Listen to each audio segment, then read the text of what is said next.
I'm so excited for this, guys. You know why we are here.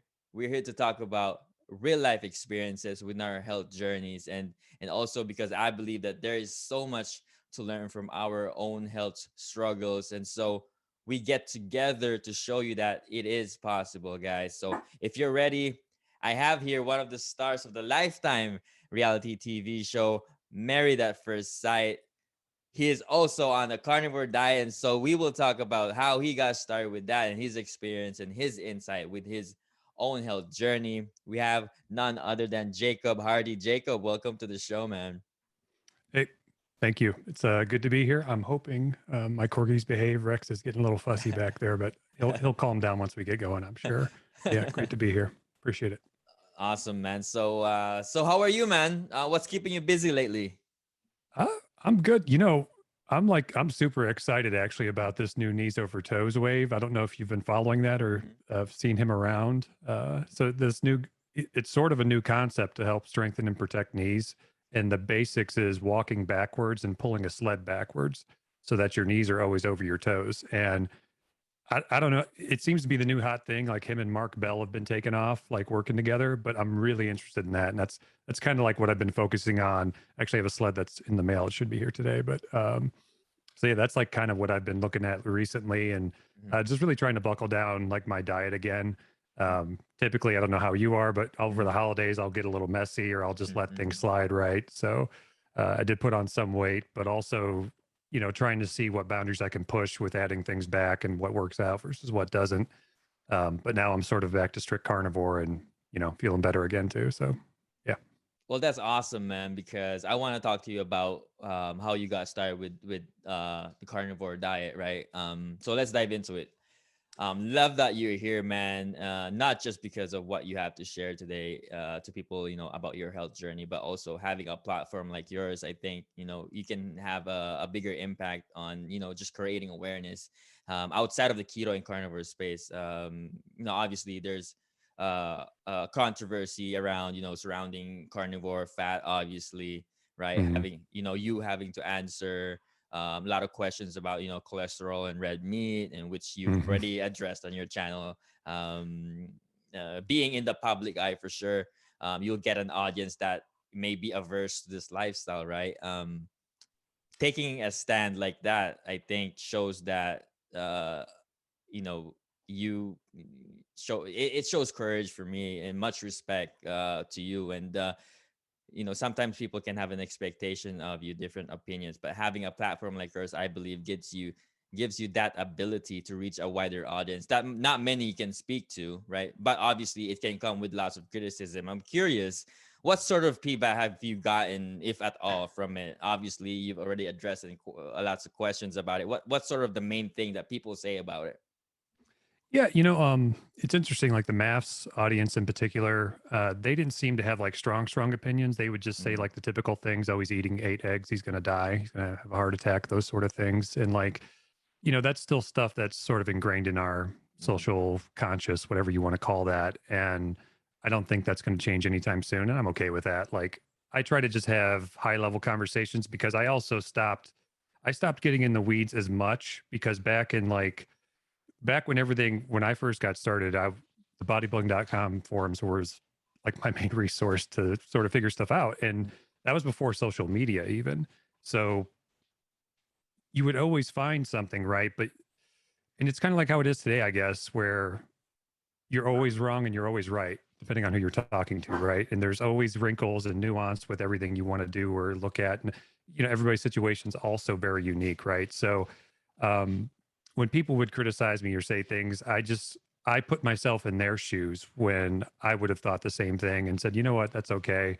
Maybe they'll look into this a little deeper and understand that, well, maybe they have some fair points on some things, but also this mm, isn't what you think it is. And I hope that most people get to a place like that. mm, How I actually started was, and I used to get coached by Lane Norton. I don't know if you know who Lane is.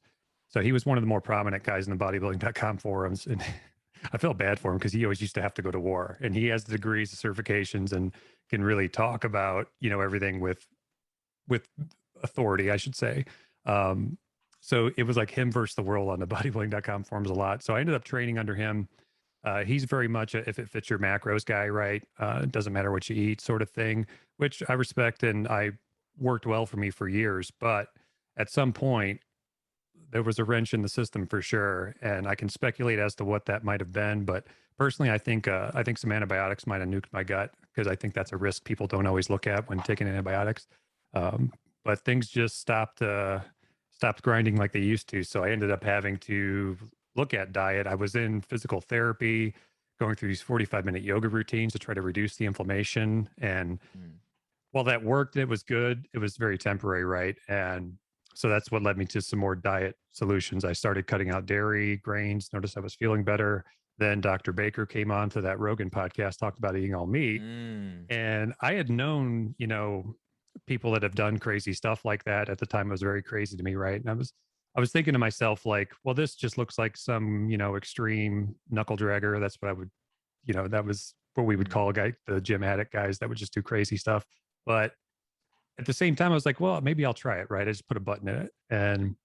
And then then Jordan Peterson came on, same thing, started talking about it. And for whatever reason, when he talked about it, I think it was, the reinforcement of more people doing it. And also that his daughter came up with it Mm. for him at least. And seeing that and the way he explained it and the symptoms that he was having in particular, waking up very tired, even though you got 8 hours of sleep, um, just being uncomfortable all the time, like all those things started to speak to me. So I said, well, let's go. Right. And one of his things too, he was like, try it for 2 weeks.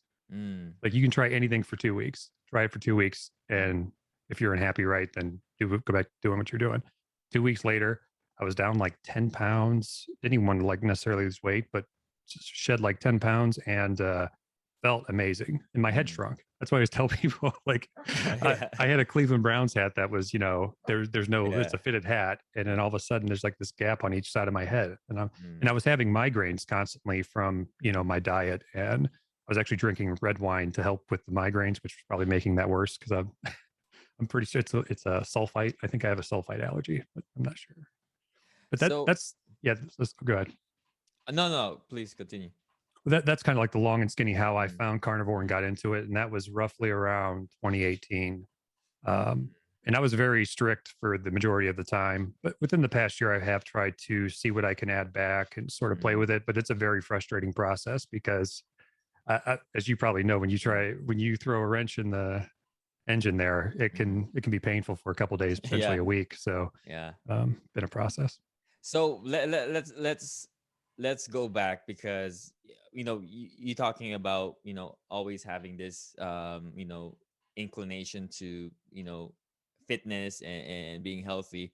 I want to understand because for our listeners is just cultivating that wanting to do it right is the more important thing, and the reason why I have people on is to learn how to cultivate that, since it's a learned behavior, right? It can also Mm. be taught, right? So if you can form a habit, you can also break it, right? I'm not saying it's easy, right? Follow Oh the yeah. words, don't twist it. It can be done though. It can be Mm. done. So as an example, right? When we're sad, when we're lonely, when we're depressed, we look to food for happiness, right? And I talked to one of the doctors that came on the show that she talked about that we've learned that from when we were kids. When we were crying, our parents give us a treat so we will stop crying. And so that is, things like that we've learned from when we were children, right? That we carry on when we go into our adulthood. And so I want to understand how you cultivated that. Were you always somebody that's wanting to be healthy? You can go back as early as you can.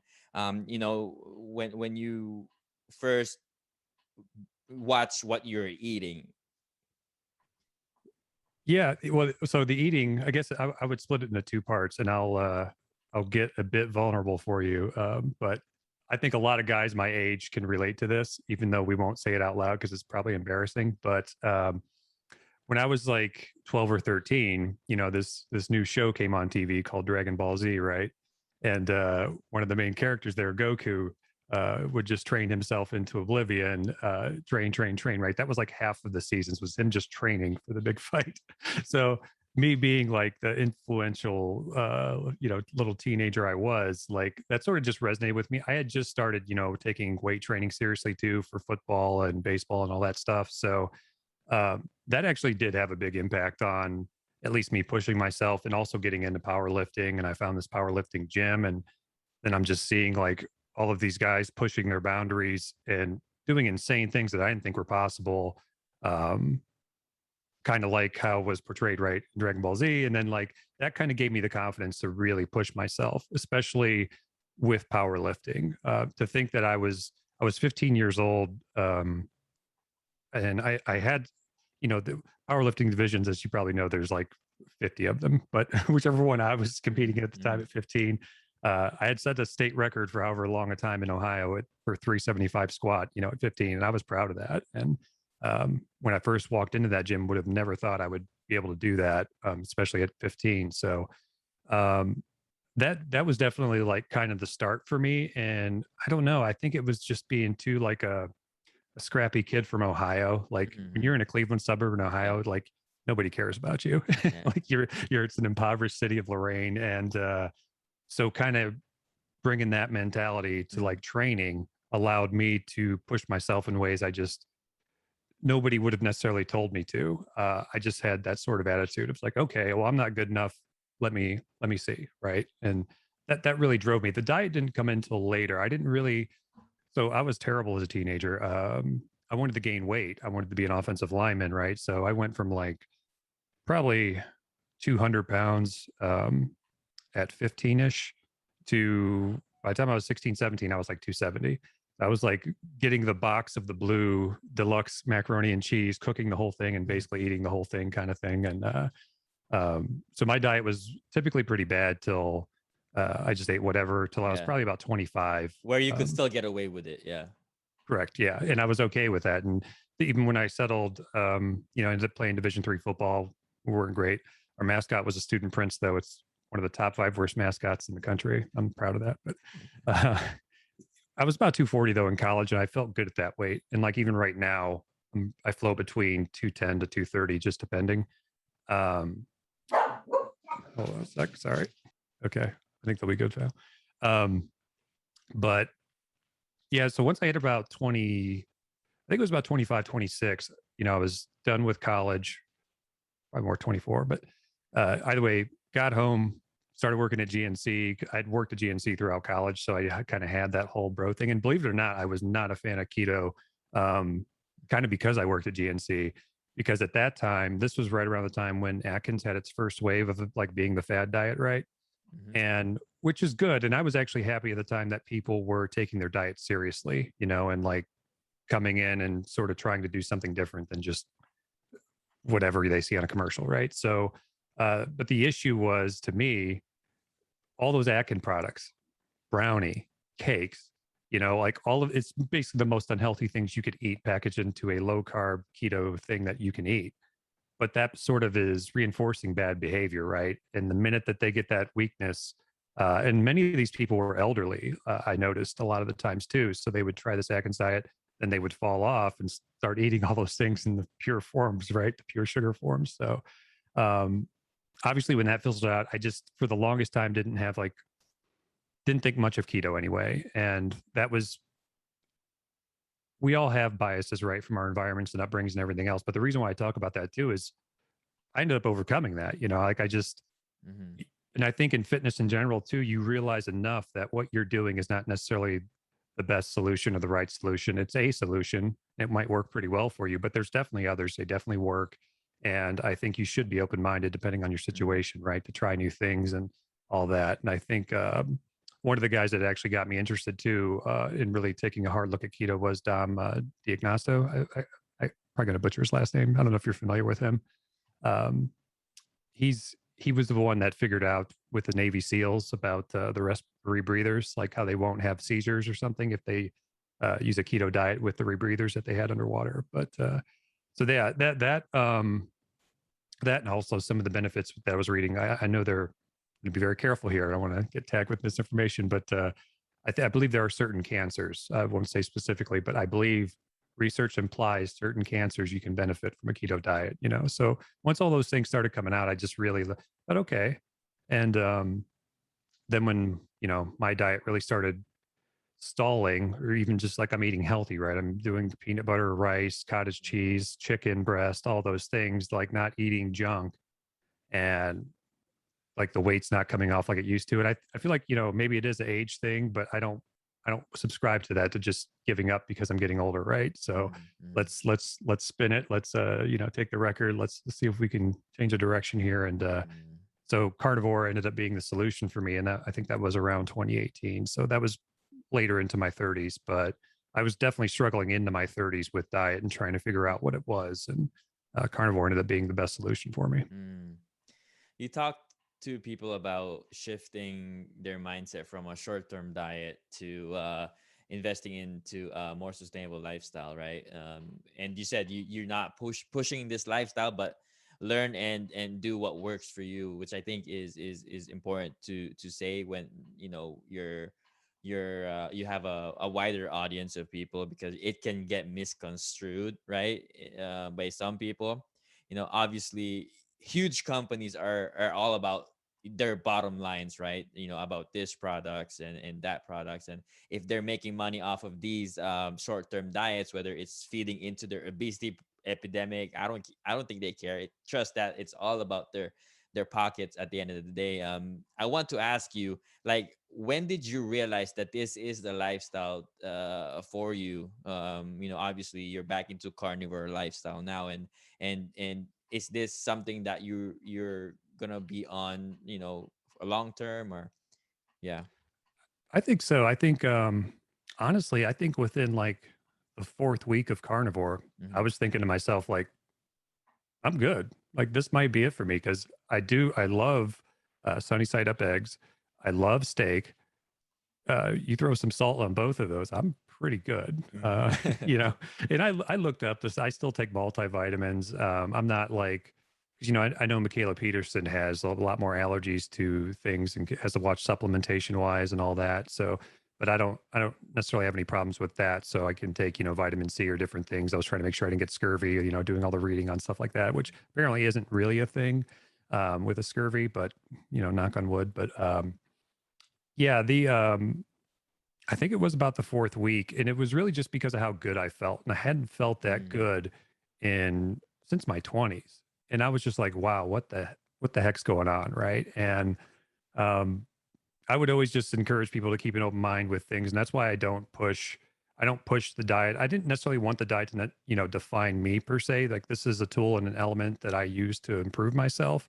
And if I find something better, I will use that. Right. So Yeah. that's my attitude with just about everything.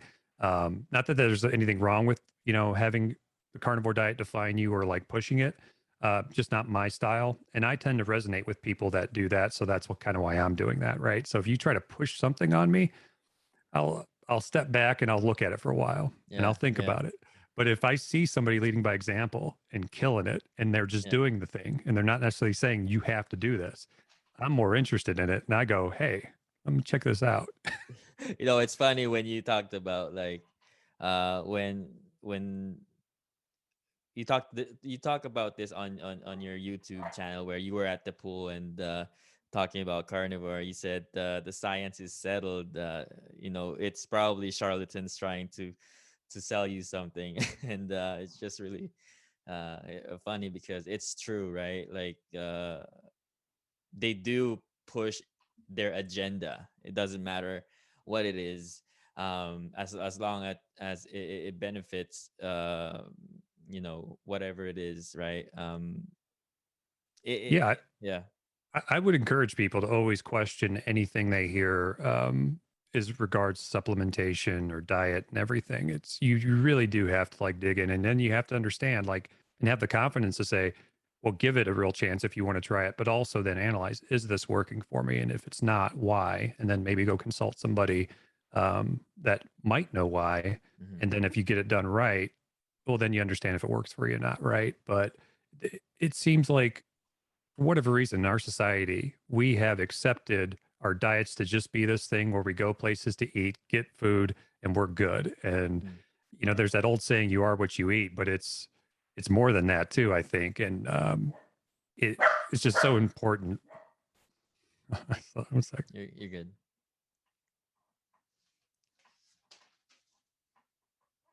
Apologies. Um, but it's just so important that I think everybody really takes a handle of what they're consuming and what they're eating, and Mm. it makes it. I feel like college is like that focal point of where we all go bad because Mm. we're just eating whatever the hell we want. We're so young. We're drinking like every other day, and then we just create these bad habits for ourselves. And then you get closer to 30 and you go, oh, I'm just getting old. It's like, well, no, maybe you've been destroying your body with beer and Mm. pizza like every night. And, who knows with your microbiome, right? And that's the other element of this is we don't know a lot about the microbiome yet and how it affects our intake of the foods, right? So depending on your microbiome, you might be more keto adaptive versus not, right? I don't think we know the specifics of that yet. So I just always encourage everybody to keep an open mind and to really just be open. Yeah, I Mm. know it sounds redundant and it's whatever, but that's yeah. I'm surprised you remember that whole diatribe.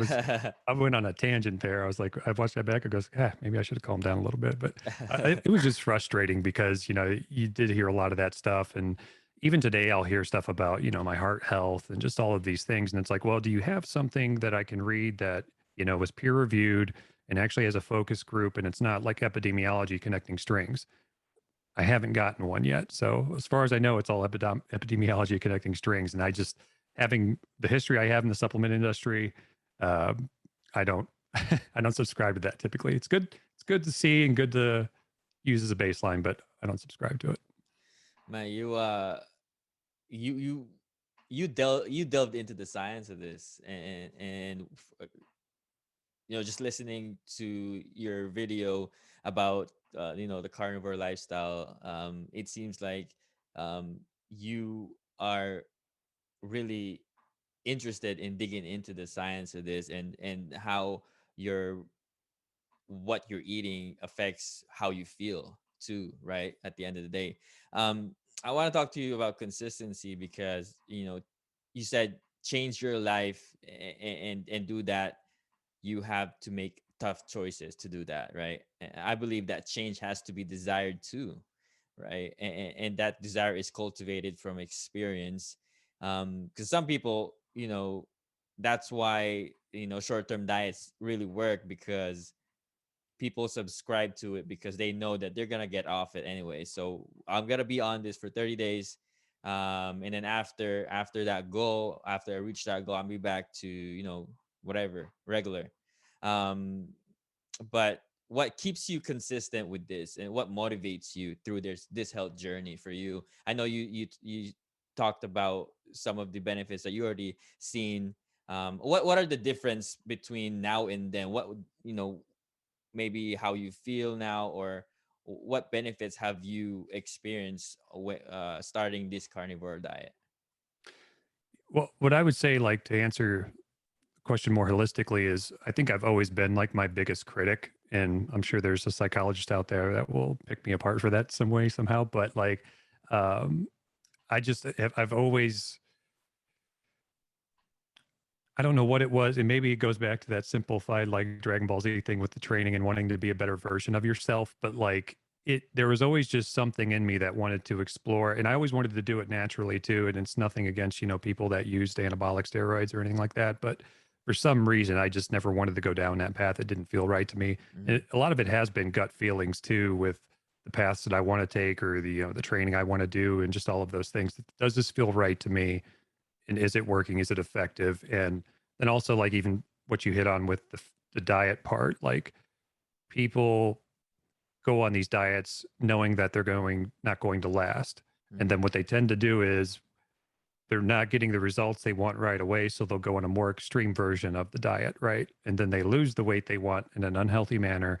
Then once they're done with their event, they take their wedding photos, they look pretty and all that, smiling. Then they just pig out, right, gain the weight back and potentially get depressed and all those things. And that just seems to be something, again, that infiltrated our society, I feel like, as like the methodology where we really need to we got to take control and take control and be decisive. And I feel like that's a rarer these days. Um, People want that comfort, right? Like you said, comfort food, comfort whatever. Like I stopped years ago, probably about like, and I still will like. So while I was on that show, I did drink when the cast was drinking, but I Mm, stopped drinking alcohol. Like this is just a decision that I made. Like, and again, once there is a once in a blue moon event, like a wedding or something like that, yeah, I'll have a mm, few drinks. But like just on a week to week basis, I do not drink. And um, I made that decision just because as I was getting older too, it was affecting me more. And then you realize like this is harmful. This is not helping me. And if anything, it's taken me days to recover from it physically, uh, even like the subtle ways. Because people mm, say, "Oh, I'm hungover the next day," but there are some subtle ways. I believe alcohol stays in your system for up to like 5 to 6 days, right? mm. Something like that. Yeah, yeah. Yeah, our football coach used to lecture us on that. But so I think just being decisive and understanding the commitment to making a change in your life where people get stuck, right? Is, well, I tried, Mm, and then they fail and they're just like, well, that's just not for me. Or then they'll start making excuses like, well, that person's on steroids, they're doing this, that's why it's working for them, or that's why, like, when not really. Like, it, a lot of times it's just, no, they're actually, maybe they failed at it once, then they've learned, and then they say, okay, this is bigger than just me do this for 3 weeks. I need to make a lifestyle decision and also make it comfortable to where I'm happy. Like, that's the other thing. People go on diets, they're not happy a lot of the times. You can be on a diet and be happy. It, you know, I don't think people realize that. So, um, yeah, I've always been sort of hard headed in a good way. I think like that, where I'm hard headed enough to follow through with what I want to do, and even if it fails, then I can sort of pull back, look at it, and go, okay, well, what was good, what was bad? mm. Is there something else I can do with this without the bad? And whether that's training, diet, or even just being a human, and learn and grow. Those are two other things we don't talk about anymore in our society, because you're not allowed to make mistakes or you will get canceled, sir. But Yeah. like, you know what I mean? You got to Yeah. learn and grow from your mistakes, and we all make them. We are Mm, imperfect humans. And I almost think to a degree too, it's stunting our growth as a society mm. because we don't forgive anymore. We don't allow people to grow. We banish them, and then people don't make the mistakes that would make them better people. So I just always preach that, learn, make mistakes, grow. Mm. Yeah, no, it's interesting that you talked about that because it's almost like you have to have a side. You have to side with somebody. It's either you're with me or against me, right? Why can't we just have opinions, right? Why can't we just live with it and live with the consequences, right? We have our choices. We are free and we have our choices. But why can't we choose for ourselves and choose what's better for us? And sometimes, it's just unfortunate that this social media world that we live in, you have to have a side, and if you're not on my side, then um, again, you could be canceled for one, right? Yeah. For having an opinion, right? Well, they tried to get You, me. yeah, you make mistakes. You're absolutely right, and it's just not really healthy for the society to begin with. And so man, love that you touched upon that. And it's really unfortunate that that's happening. And you mentioned Joe Rogan, it's happening to him right now. And who knows what will happen to that, right? But Well, I think this is our moment, though. This is the moment that reasonable people can flip the script. I do believe this. I think Joe can be the pivot, and I hope he is, um, because he is sort of uncancelable to a degree, but he's also very open minded. He admits his mistakes, right? He did apologize, even though people don't want him to apologize. But like, I agree, he should have apologized, just because I don't think he was apologizing for the people that put that out either. I think he mm, was apologizing to his fans that felt a certain way after seeing that cut up, and I think that's good. But also, then we need to come up with a way to not restrict ourselves, in context being everything. Um, and it plays into everything these days, especially with diet and training, because you see it with, like, and I'm lucky I've avoided the vegan whiplash. Like, the vegans haven't come for me for whatever reason, so I've been under the radar there, which I plan on staying, hopefully. But I don't think vegans are doing anything wrong. Like Mm-hmm. if you're healthy on a vegan diet and you're supplementing the right amount of amino acids so you're not having any sort of deteriorating performance or health, Mm-hmm. God bless. Like Mm-hmm. go after it. I'm happy for you. But for some reason, and I feel like it's a personal growth thing that we're not seeing with groups of people or just people online because they reinforce their own perspectives that when they attack you for your perspective, and I just don't think balanced, healthy people don't attack other people. And I think you know this, right? Like we're not going to go out and start flaming people and saying, "Oh, screw that guy." Like what those people are doing is they're running away from the mirror. There's something in their life that is eating at them. Mm-hmm. They don't want to address it. So they're going to go attack somebody else so they feel better, who they perceive being wrong. And that's what I see a lot of. Mm-hmm. But I do think we are turning corner. I'm hopeful. I'm hopeful we can just have nice, calm conversations and get back to a discourse. And I hate that, politics has sort of seeded it into everything. And I really hate that because I feel like politics should be a private thing for the most part. That's how it used to be Mm-hmm. when I was growing up, and nobody had an opinion either way. But the media has turned it into this toxic thing, and it has sort of infected everything. Like people think all kinds of things about me because I'm carnivore. Because Mm-hmm. carnivore has now come with this sort of open mindedness with other things and health choices, right? And it's a slippery slope. But I am hopeful. I think we can turn a corner. I think we need to have more conversations like this, and even like people that disagree. But I'm pretty feng shui about like all that stuff. Like Mm-hmm. yeah, I'm not going to like come after and flame somebody. Like I even said earlier, um, just having come from different methodologies and being a part of different things, whether it's, even I was a power lifter as a young teen. If Mm-hmm. you would have told me as a young teen being a power lifter that I would get into bodybuilding in my 20s, I would have looked at you and probably said, a couple derogatory terms for bodybuilders because, there was always kind of like a disrespect at the time there. There's not anymore, I don't think, really. Um, but everybody sort of piles on CrossFitters now, which I don't. But no, no. But yeah, you know what I mean, though. It's Yeah. People forgot about how to listen to each other anymore. It's just we we would we would try to talk to each other but not really listen and just wait to, for your turn to speak on your opinions. And that's unfortunate because we don't really listen to each other anymore. If you're in a group of people, it's your way or no way, right? But we gotta come together. And like I said, like you said, like I'm not against vegans too.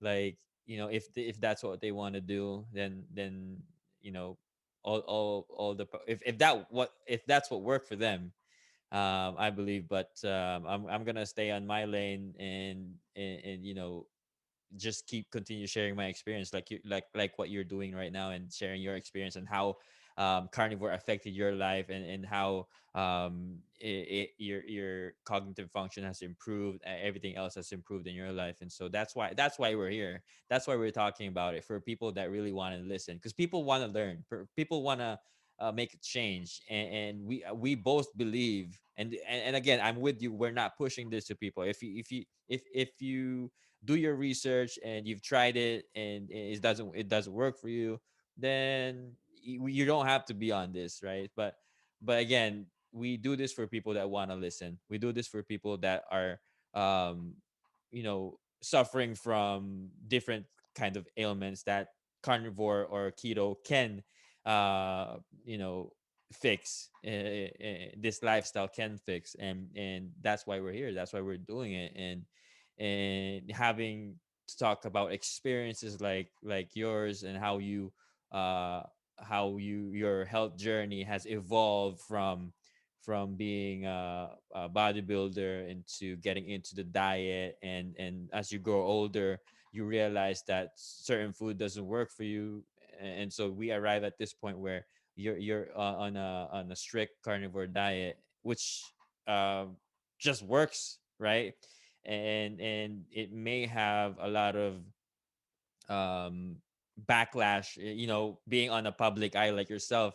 I find you, very courageous for even speaking on these topics, because it can come with lots of criticism, I believe, in having you speak here, and able to, reach other people, with your platform, is incredibly amazing, because you have this awareness. You can spread awareness about this, and what you believe is right, and what worked for you, man. So I applaud you there, and love that this is working for you, obviously. Yeah. I want to talk about, you talked a little bit about testosterone levels, that how how we can prevent, that from happening, because, as human species grow, our testosterone levels, go down. So can you speak a little bit about that, and how we can prevent But do we want to talk about the icing? that? Um, well, yeah. So I started getting my labs done a couple years ago. Before I wasn't really too concerned. I kind of like knew, in the gym and whatnot, and just where I was at muscularity like wise, like I'm probably okay. Um, so I've never been like an extreme supplement person. Like I'll take basic stuff, multivitamins, like a vitamin C, zinc, all those things. Although now, like reading up, I do think the zinc made me white earlier. Apparently, zinc can have a thing where it actually does like it doesn't just. This is like white. This is not gray. Like just takes the pigmentation out of your hair. So um, I actually did get some copper for that to maybe help combat that a little bit, but because that's what it does. It apparently has something to do with your copper levels. But yeah, the so as far as supplements go, uh, the Dr. Huberman's been making his rounds. I don't know if you've heard him on some of his podcasts. There's like Fedosia. Uh, there's two herbs that he recommends that can raise natural testosterone levels by up to 200 to 300 points or something. It's Fedosia arestus, I believe, and I forgot what the other one was. Um, I'm taking those now. I haven't gotten labs since I started those though, and then also Cistanche. I don't know if you've ever heard of Mm. Cistanche, but that's from the ergonomic health guy. He's Australian, so I'm actually probably going to post like there's like a bible of like fitness influencers that I tend to listen to, and all of them probably disagree with each other. But I'd like to like listen to all of them and see what they sort of hold at their forefront, give that a shot, right? See if it works for me, kind of thing, and kind of go from there. But yeah, as far as keeping testosterone up, I think it's more of lifestyle too. I do think lifestyle is very important. Staying active, exercising your legs, especially. Um, I think all of that comes with it. I think if you, which probably a lot of people with Corona, you end up sitting on the couch and becoming lackadaisical, right? I think that's going to Mm. affect your system as a whole. Even when I went to acupuncture, so I go to acupuncture like usually at least once or twice a month. Um, the gentleman I go to, he he probably puts like 30 something needles in me, but he does it to keep my chi flowing. He says basically that we're going to keep your chi flowing like well, and that's going to keep everything balanced and functioning properly. Mm. So, and I do feel better since I've been doing that. I've actually been doing that for like 6 months. Well, maybe longer. I did that after the show ended because I was emotional, like anxious, like sort of wreck. And then you got like this mountain of like social media just piling on you, like Yeah. both hate and Reddit hates me for sure. But yeah, because they just feel a certain way based off of how they perceive you. Because that's the other Yeah. thing too, with like even like the Rogan thing you talked about. Not to go back to that really, but not only if you're not them, you're the other, but you're also the worst example of the other. So, Mm. and I Yeah. think people do that with the diets too. If Mm. they see a fad diet or they see something and they see a bad example of it, Mm. they'll look at me and say, okay, this guy's like the liver king, like, I don't know if you've seen that guy, but he's, God bless him. He's doing his thing. I couldn't do what he's doing, but, um, Is it the yeah. raw liver thing? Oh, he eats raw bull testicles. Oh, is it He, Carnivore MD? no, no, this guy, he's just called Liver King. You'll Mm. you'll know when you see him. You must not have seen him yet. He's got this big burly beard. He never wears a shirt. He's ripped as can be, and he wants to live like the paleo caveman lifestyle, like legit, like no Mm. electronics, no like just. And he actually pulls a sled too. He puts on a weighted vest, grabs two like 90-pound kettlebells, I think, Mm, pulls a sled. The guy's insane, but mm, great, like good. We need those people to push those boundaries, because even if most of us shouldn't do that, he's going to do something that could be a breakout. One mm. element of what he's doing could be a breakout for somebody else, you Yeah, know? yeah. That's why I He'll love find seeing that something. stuff. Yeah. He'll find something else that will help us, but not those other stuffs for sure. I Uh, think, but I do think the test for testosterone, I think our biggest problem in today's society that nobody is talking about, and we have to solve it, is why why is the average male testosterone dropping by 60% versus what it was like 30, 40 years ago?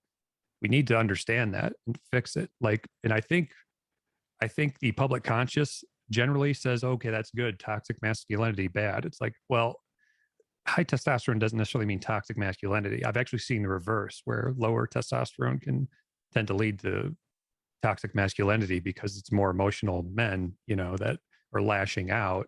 I know I don't want to get us in trouble for saying more emotional men, but higher testosterone, you tend to be more stubborn and sort of closed, you know, that's all that is. But I think that's our biggest thing. I think we need to figure that out, whether it's the, you know, plastic water bottles.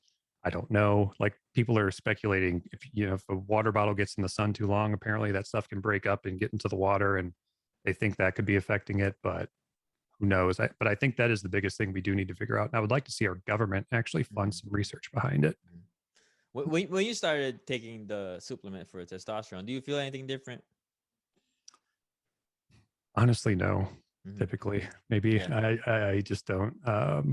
The herbs, I never really feel any different. You know, and I've never tried like Mm-hmm. synthetic stuff, so I'm sure that would be.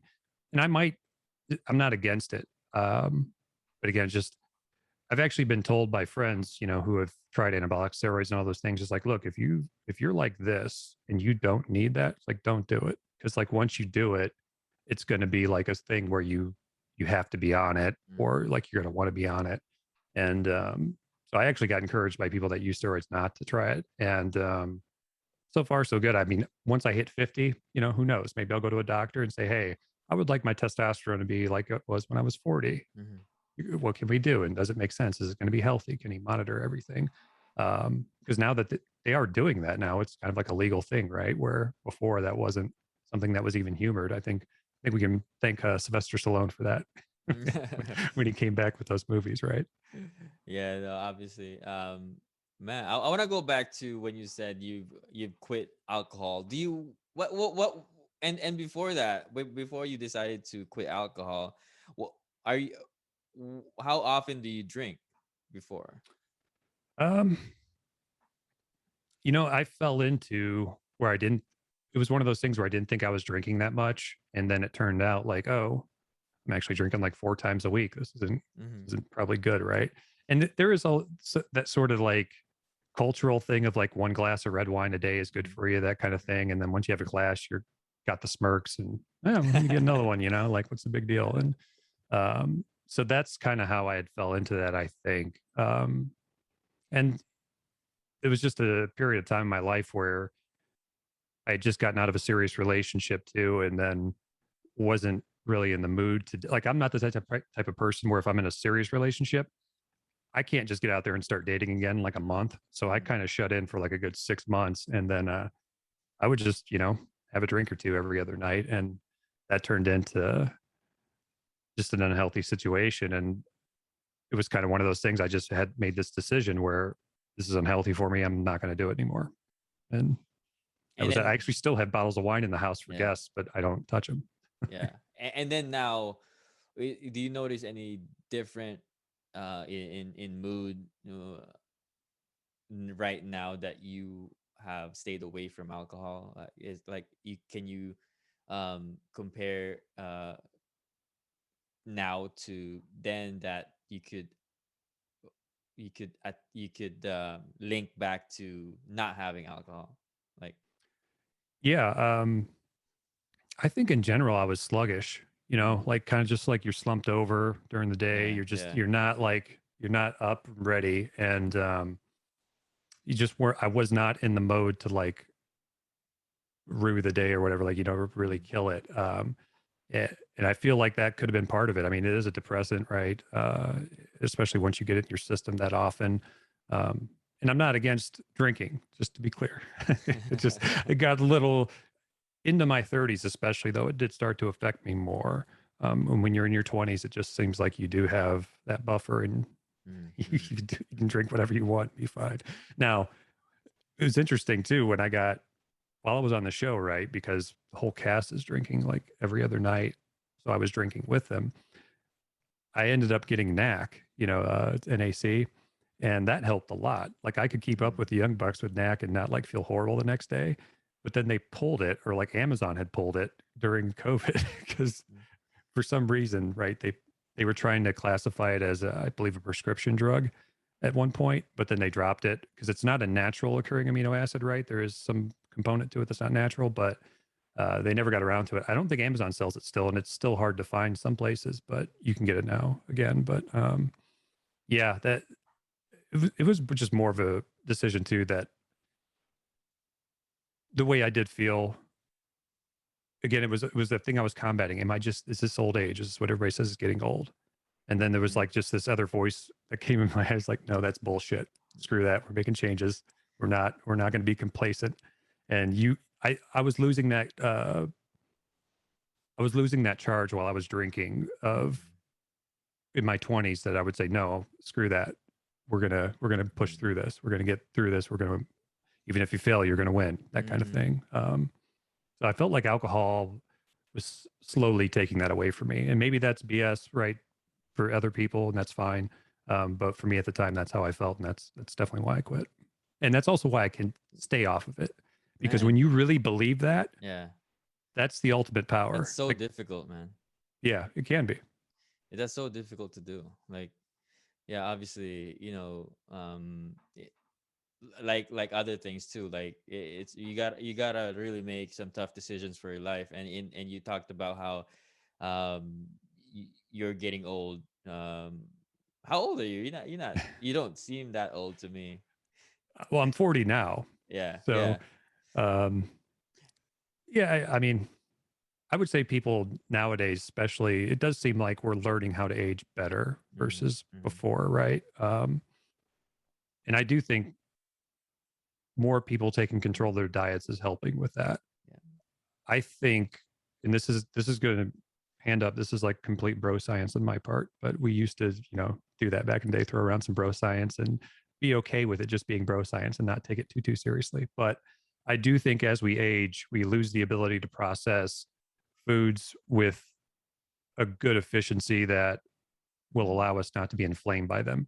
And I mm-hmm, think a lot of people's health problems come from digesting foods. Like nobody even knows what the FODMAP foods are really. If you say FODMAP food to somebody off the street, they have no idea what you're talking about. mm-hmm. But that's been identified as they can be high inflammatory foods, for people, and cause autoimmune issues and all kinds of other things. So um, I do believe that just eliminating inflammatory foods from your diet, or at least ones that keep you inflamed, is the way to aging gracefully and healthily. Mm-hmm. But Yeah, that's the goal, is to feel good. Because yeah, I mean, lots of people really you know um use age as an excuse not to start anything, right? Like I would say it's never too late to start a keto diet or carnivore diet, but the the thing that is hard for them to get over is just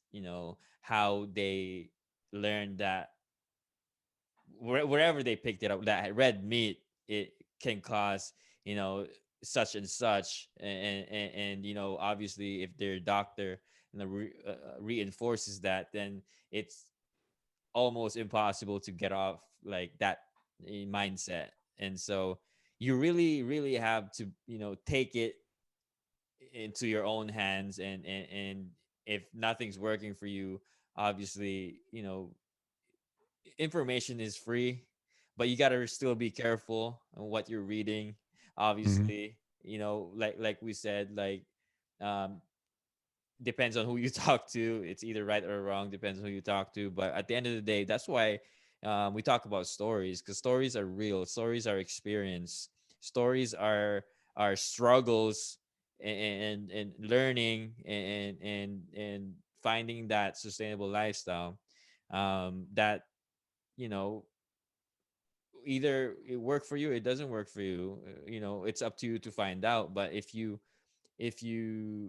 stay fixated on one thing and not be open minded into like lifestyles like these, then you never know if, because I feel good on this lifestyle, and you talked about, feeling great on the carnivore diet, and so if you're not open minded, if you're fixated with one thing, and not willing to listen to other people talk about experiences, then you're missing out, because life is full of experiences that you have to, uh it's a risk. Everything's a risk, right? Like, Mhm. But obviously, like, you're going to limit yourself. mm, If you don't entertain more than just what's in front of you and what you believe, you're going to miss out. And I mm, think that's one of the most important perspectives we can have in life. And just understanding we're all flawed mm, people too, and we're going to make mistakes, and to accept that, and also accept, like, I'll take 2 to 3 screw ups from major screw ups from people. mm, Always give people the benefit of the doubt.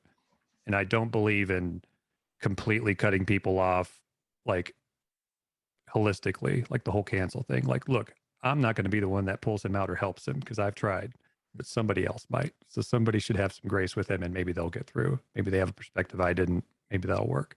Um, but yeah, this it's just it is a shame that we can't have more of these. Like the fact that there is no like giant podcast of like 3 expert vegans and 3 expert carnivores getting along and just having great conversation about their diets and how it's working for them. Instead, it's like we have to be the enemies of one yeah, another, you yeah, know? yeah, yeah. We can't accept anyone else's opinion unless it's our own.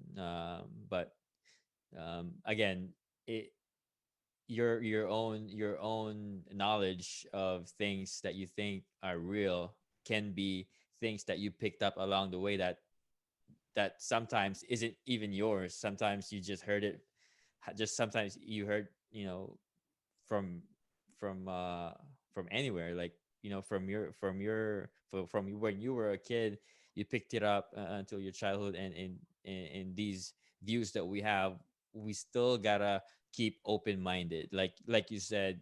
You're on the carnivore diet, but you view it as a tool for you. But if there is anything better, obviously you're still open minded to try. But man, Jacob Hardy, thank you so much for coming on the show, man. Is there anything else that we missed that you want to talk about? Anything else that Well, projects? well, no, I would say if you're listening, you can check out my Instagram. I'm sure you'll have it linked. It's just like Area Man 30096, I believe. But my YouTube's Area Man right now. I'm looking to get more involved in there, and probably some other platforms. Really, like, probably just going to be kicking stuff off more soon. But I'll be the most active probably on Instagram. But to kind of key off that last point, though, crap, I just lose my train of thought. Oh, yeah. So what I was going to say is, a lot of times too, our critics could be right. Like, Mm, we should keep our minds open up now, even like with the heart health thing and red meat. Okay, they could be right, but what are the nuances of them being right? Was the person eating pizza every day with the red meat? Were they smoking? Were they doing all these other things? That's what the side of it you'll never hear from the epidemiological studies that were done to show those results. And I think people need to dig deep and to understand that too. And then just understand that this is a risk. Like, yeah, um, maybe there could be a heart health issue I experience in the future. Seems like everything that's going to kill us is either going to be our heart's going to give out, we're going to get cancer, right? Like, those two solid. If we die naturally, those are 2 solid ways we're probably going to go. So, um, all I can say is right now this feels amazing for me, and I would just yeah, encourage everybody to even keep open-mindedness to the critics, because really you can't be open-minded unless you do listen to your mm. critics and at least try to understand where they're coming from, and use a sliver of it maybe to your benefit. But I really appreciate you having me on. I thought this was a great conversation. You seem like a really knowledgeable, great dude, and again, just appreciate you having me on. Jacob, thank you so much, sir. Yep. Awesome, Jacob. Thank you for being on. I truly appreciate you coming on. And man, you have this wealth of experience, and you talk eloquently about, carnivore. And I believe, man, just you have that power to, reach people that, may need this, right? I'm in the carnivore diet, I'm in the carnivore space, I'm in the keto space, but sometimes, you may take some heat, but your Mhm. platform has that power to for that awareness piece.